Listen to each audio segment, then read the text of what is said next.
Uvalde, Texas. A small town nestled between the Texas Hill Country and the border of Coahuila, Mexico. May 24th, 2022. Life as they knew it here would forever be changed. Cutting in to bring you some breaking news. 14 students. 15 victims have died. 18 children dead. Killed today by a lone gunman. The death toll is now 21. The unthinkable has happened again.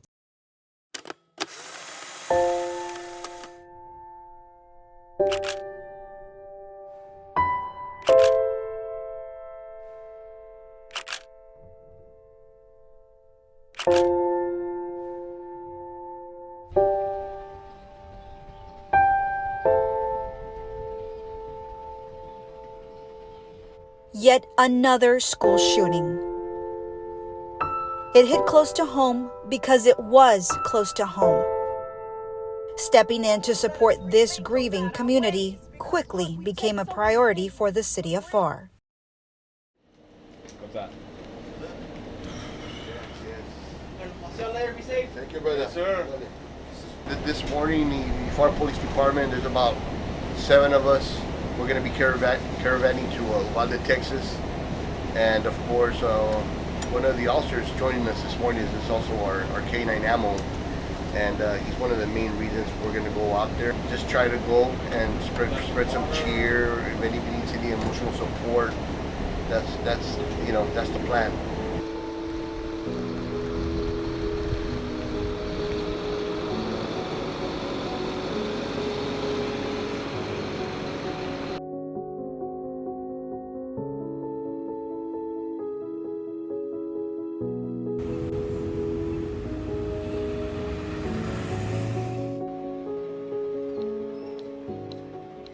This community is very similar to our community.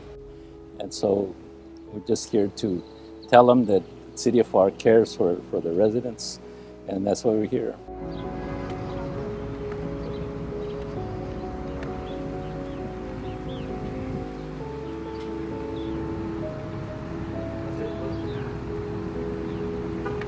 Parte de nuestra visión de la ciudad de Pharr y la gran visión de ambos ciudadanos es el amor que tenemos a la vida. Estamos tristes porque hubo 19 niños que perdieron vida, que es el futuro de mañana, y tenemos muchos niños en nuestra ciudad y sabemos que algo así en nuestra ciudad impactaría mucho.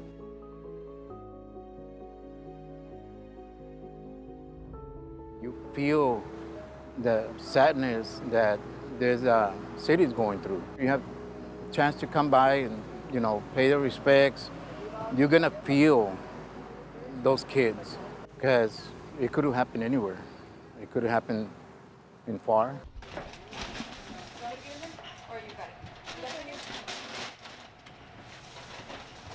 The City of Pharr, in conjunction with PSJA ISD, delivered hundreds of teddy bears to the people of Uvalde.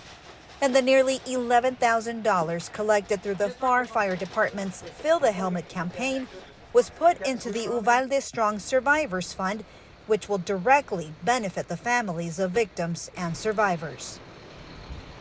It weighs heavy on someone's heart. I mean, if it doesn't, there's something wrong. Not knowing these kids personally, you see their pictures, you see the loss, the devastation in this community. It's something that's indescribable. Even doing what we do every day, this is totally different. Ammo, a therapy canine, split his time comforting people between Robb Elementary School, where most mourned quietly, and Town Square, where some chose to voice their pain. I'm sorry. I don't want money in my pockets. I don't need money in my pockets. I want my granddaughter back. Can you give me that? Can the government give me that? No, they can't.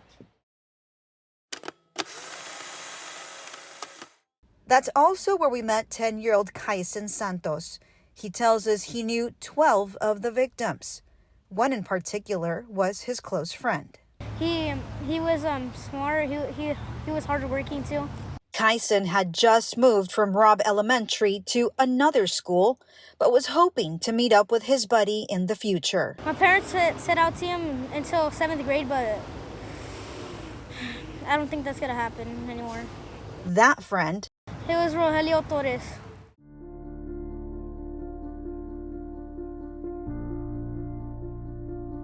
They said one more bus is coming, one more bus. That last bus never came.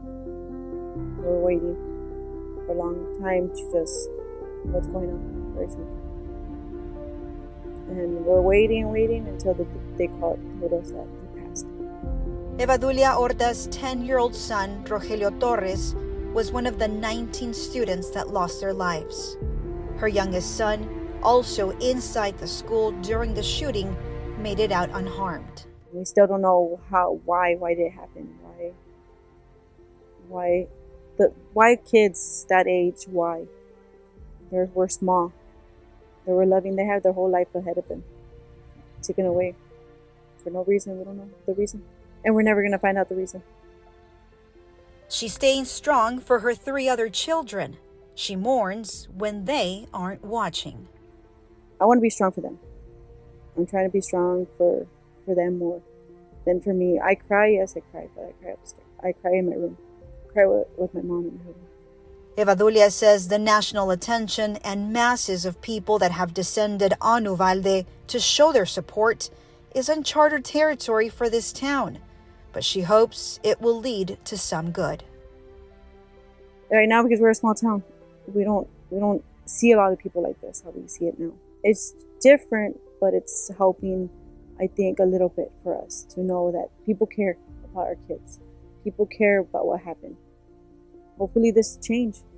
Hopefully they change the laws for the gun violence. When the crowds dissipate and the news stations pick up shop, Evadulia hopes her son's memory will prevail. How do you want people to remember you? That he was loving, caring. He was going to do a lot in his life that I know. I wished he did more. But I don't have that no more.